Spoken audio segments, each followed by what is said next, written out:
don't have to rebuild it again.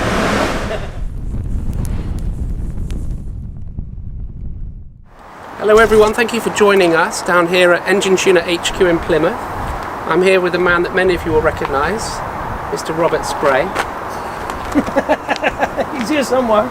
So Rob is one of our sponsored drift drivers. We've been following his progress as a driver for many, many years. And many of you will recognise the purple S14A behind us on the trailer. So Rob is down here today to run in the freshly rebuilt for the 16th time 2JZ. We'll talk a little bit about why it needed to have a bit of a refresh in a minute. So we're going to run it in on the dyno, and then we're going to see what power it makes. Yes. It's going to be exciting, isn't it? Yes, everyone loves this exciting. bit. Yeah. It's always squeaky bum time when your own car is on the dyno, especially this one. So why don't you talk us through a little bit about the car, the history, the spec?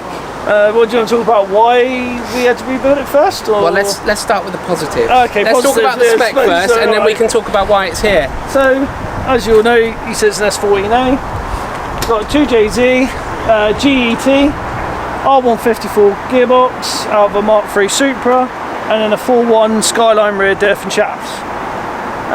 The engine is 9 compression, 9 to 1. It's got Manley rods, Wiseco pistons, ACL race bearings, 850 injectors. Correct. This man sold me. Don't buy anything else. And then we've got like Audi coil packs, 64mm Borg Warner, and then a forward-facing plenum. And that's basically the spec of the and 272 cams. Yeah. And then very highly poured and polished head on the CNC machine by Rick and then it's got ARP head studs. Did we put shimless buckets in it? Yeah, we did. Shimless buckets. Yeah. So that's about it on the engine side. And then the clutch has just got a single disc clutch. That's probably why the gearbox has lasted as long as it has. That's right. Yeah. So that is about it with the engine wise. So, the engine that's now in the car you bought from me how long ago? A year ago. About a year ago. So I was planning to put that engine about in a BMW. Maybe 18 months. 18 months, yeah. So I was going to put that engine in my E90 M3, which I didn't end up doing. No.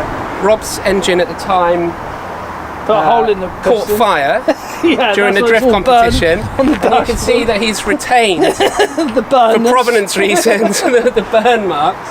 So I was kind of umming and ahhing about my project because I was balls deep in about 12 projects at the time, and I thought I don't really need another one. Yeah, I still am. I don't really need another one. He needed a 2J, so we did a deal. He bought that, we put it in. We've never really known how much power it makes because our dyno here at Enginetuner, it struggles with high power rear wheel drive cars because the rollers need to be re-knurled. That's the technical term. So it just spins. So we get to a certain power level and then we're kind of guessing a little bit. So today is an opportunity to find out actually how much power it makes. Yeah. And do you want to talk a little bit about why we needed to do some work on the engine, why it came back to us? So the wideband sensor that I've had for 7 years actually decided to fail whilst I was at Perron. And Zoyland, wasn't it? No, Perron. Was it Perron? Oh, I beg your pardon, yeah. And then we brought it here to check it over and put another one in it. But I carried on driving because I didn't think it would make too much difference. Well, I didn't really notice it at the time because when you're driving, you're not looking at the wideband sensor. That's right. Trying to watch where you're going. It was reading 14.9. So the ECU, the Link ECU, good old Link. Well, see, seeing it lean was like needs more fuel, so it just bore washed. Yeah. So we had to have two. I know it was only two. You did all six, but only 2 cylinders were actually down. Yeah. And it was just putting oil. It never went bang. It just put oil in the catch can. It was just breathing a little bit heavy on boost. Yeah. Didn't breathe on idle, just on boost. But it's going to, isn't it? Like, it's a whopping great blower. Yeah, exactly. So Rob and his team nicely took it apart. checked it all over, put all new rings in it. Whilst it was apart, we've had new shells. So basically, we've just had a full freshen up. That's right. For the season. Exactly. And then I've literally weight off my shoulders, and this man took over. Yeah. So all of that work has been done. Yeah.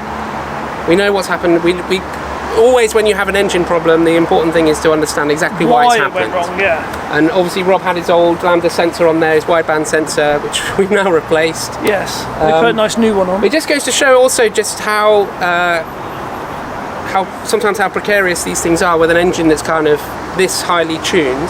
Yeah. You know, one sensor fails, and it didn't fail completely. If it had failed completely, it'd been fine. We'd have been fine. Yeah, mine said if it failed completely and actually switched off, correct. He said you'd have been fine because it would have gone back to the map centre. But That's because right. it was still Mind reading, your back, Max. We're going to get run over by a van, because it was still reading a percentage.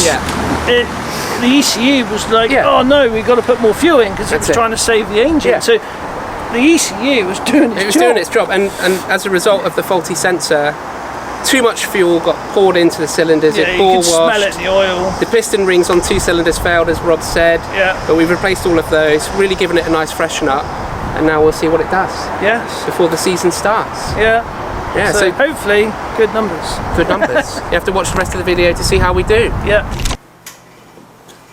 Oil pressure's good. Literally, just touch the starter button, and the oil light goes bang straight out. So. Are we doing a compression test on that? No. I think Martin's happy. You happy? I'm happy. You happy? I'm happy. You happy? You happy? You happy? Are you happy? You happy? I'm just going to run it and check. Yeah, I just want to have a bit of a sniff around. I'll probably try and glue it and just try and get something out of it, but I think it's just going to End up over the road. So we'll end up. If you're going to go over the road, we'll go over the road. Well, I'm in it. It is what it is. Can't do nothing about it. Right. For a minute. Right. All for you. Break it back. Yeah, put fan in. The right way around, see? Oh, He's never going to do that now, is he?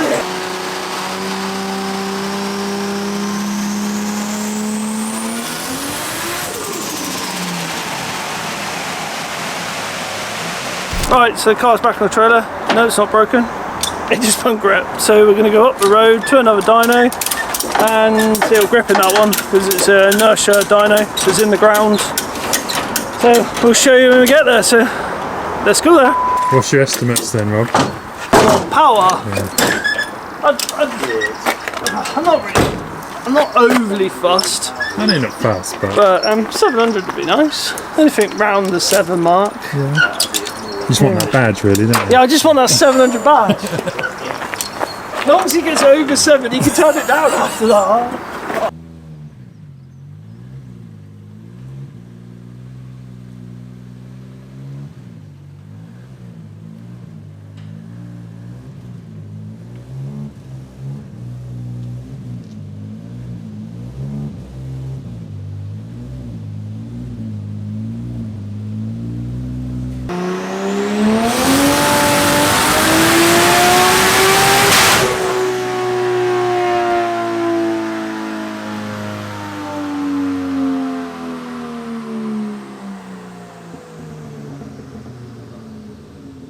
Gate! Him in the gate! I think it's spun a little bit.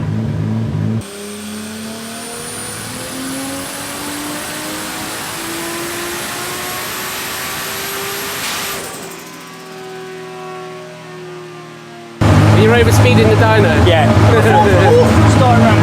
We do like 180. Who knows with that diff in it? It's a 4-1 in the diff. Fourth should be the straight gear. Fuck, we hit the limiter in fifth. Yeah. He overspun the dyno, it come up max speed.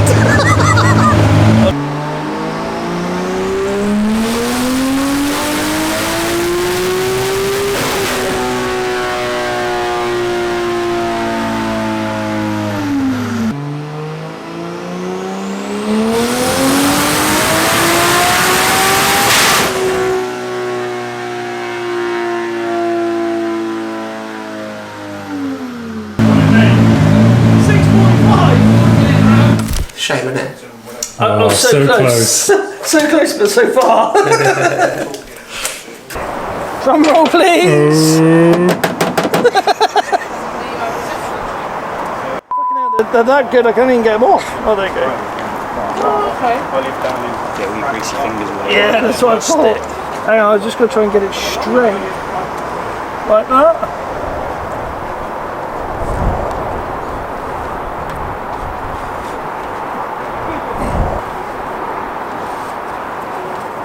Make sure it doesn't come off. So we're now back at Enginetuner HQ, having had the car running. You would have seen the dyno footage. Pretty spectacular, especially if you sat quite close to the back of the thing. Yeah, it's very noisy. So I think, well, I'm particularly pleased with how it's done. Rob, it's your car. So why don't you tell us how it did and what your reactions are? Yeah, so we ran it in here. Martin tried to run it, it just wouldn't grip. It comes on so hard that it just spun the wheels. So we made a phone call, went up the road, put it on a inertia dyno. Is that right? Yeah. That's right. I always get it wrong. And yeah, didn't spin, and it made 645 at the wheels. Yeah. So we got our calculator out, didn't we? And it's 741, 750 at the flywheel. You're rounding up there, aren't you? You see that? Yeah, 741, 850 horsepower. 1,000. It's a 2J, it's 1,000 horsepower. Everyone's got 1,000 horsepower. 2J. So I think we settled on, we said a conservative 740. Yeah, 740. Yeah, which with a car that weighs probably 1,250 kilos is bit mental. it's more than enough, isn't it? Yeah, so I need a tyre sponsor if anyone wants to. You know anyone? Yeah. Do you want to help on? So no, overall fantastic. I think it's insane. the car was great before. It's always been great. It's always been great. You're running a little bit more boost now. No, it's 1.3. Okay, so basically the same as before. Basically the same as before. Basically just need some bigger injectors. Martin said we ran out of injector. Yeah. Just wants a bit more fuel, but that's it's more than enough power. It's more than enough. It's always, when I've seen this car go out and when I've been with Rob in the passenger seat, it's always by far the fastest drift car at whatever venue we go to. And you know, when you're trying to chase someone, you're constantly having to slow down, and they can't chase you. No, it just you're gone. Yeah, you're gone. So it's already more than man enough for the job, isn't it? Yeah, it's yeah, I'm well happy. Thank you very much. Pleasure, mate. Thank you for bringing it in. Letting us look after it. No, thank you. And we'll get plenty more content for it over the summer, over the rest of the season. Yeah, we're doing. If you want to see the car personally, we will be at BHP Kent, BHP Exeter, and we're also at Autofest doing passenger rides. So you can have a passenger ride in this 700 horsepower monster. And I can definitely recommend doing so if you get the chance. Yeah, if you've never been in a drift car, come along, come have a look, have a go. Yeah, not in it, but the passenger side. Yeah, you're not having a go. Yeah, you're not driving. Yeah, you had to put quite a big deposit down for that. Yeah, but how big's your wallet? Exactly. So keep your eyes peeled for more content on this car over the rest of the year. But until then, see you soon. Thank you. Cheers.